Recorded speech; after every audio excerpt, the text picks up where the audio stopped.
নমস্কার বন্ধুরা, চলে এসেছি আবার একটা দুর্দান্ত স্বাদের রেসিপি নিয়ে।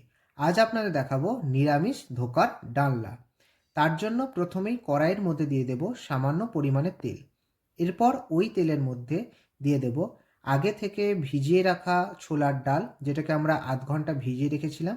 এরপর সেটাকে আমরা বেটে নিয়েছি। নেওয়ার পর ওটাকে আমরা কড়াইয়ের মধ্যে দিয়ে দেব, তারপরে শুকনো শুকনো করে ভেজে নেব। তারপরে যখন দেখব কড়াই থেকে উঠে আসছে, সেটাকে তারপর নামিয়ে নেব। এভাবে হাতের সাহায্যে একটা থালার মধ্যে আমরা সমানভাবে গোল করে নিয়ে নেব। তারপর ছুরির সাহায্যে এটাকে আপনাদের বরফি আকারে কেটে নিতে হবে।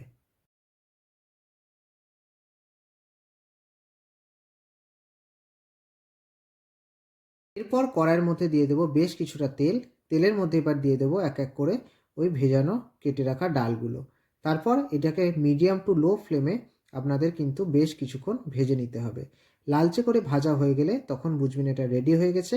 তখন কড়াইয়ের থেকে এগুলো নামিয়ে নেবেন। এইভাবে এক এক করে সমস্ত আপনাদের ভেজে নিতে হবে। এরপর ওই তেলের মধ্যে দিয়ে দেব ডুমো করে কেটে রাখা আলু। আলুগুলোকেও সামান্য পরিমাণে হলুদ দিয়ে আপনাদের লালচে করে ভেজে নিতে হবে। এরকম রেসিপি যদি আরও আপনারা দেখতে চান, তাহলে অবশ্যই বন্ধুদের সাথে শেয়ার করুন এবং আমার পেজটিকে ফলো করে দিন। যারা ইউটিউব থেকে দেখছেন, তাহলে আমার চ্যানেলটিকে সাবস্ক্রাইব করে দিন।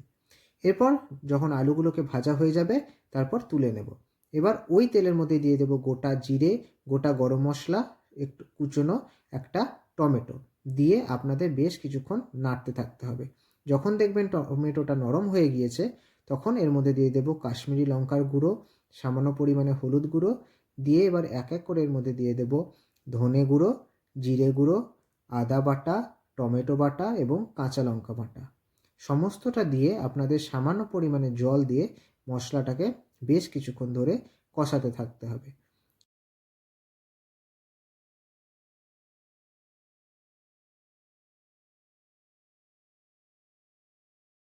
এরপর এর মধ্যে দিয়ে দেবো সামান্য পরিমাণে চিনি এবং স্বাদ অনুযায়ী লবণ।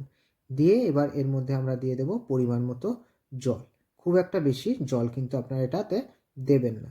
এবার জল দিয়ে আপনারা এটাকে 2 থেকে 3 মিনিট ধরে একটু ফোটাতে থাকবেন। যখন দেখবেন জল ফুটে উঠেছে, তখন এর মধ্যে আগে থেকে ভেজে রাখা আলু এবং ধোকাগুলোকে এক এক করে দিয়ে দেবেন। তারপর যখন দেখবেন আলুটা নরম হয়ে গিয়েছে, তখন ওপর থেকে দিয়ে দেবেন সামান্য পরিমাণে ধনেপাতা কুচোনো। এছাড়াও আপনারা কিন্তু এর মধ্যে ঘিও ইউজ করতে পারেন। ব্যাস, তারপর নামিয়ে নিলেই রেডি হয়ে যাবে কিন্তু ধোকার ডালনা। যদি আমার রেসিপি ভালো লেগে থাকে, তাহলে অবশ্যই চ্যানেলটিকে সাবস্ক্রাইব করুন।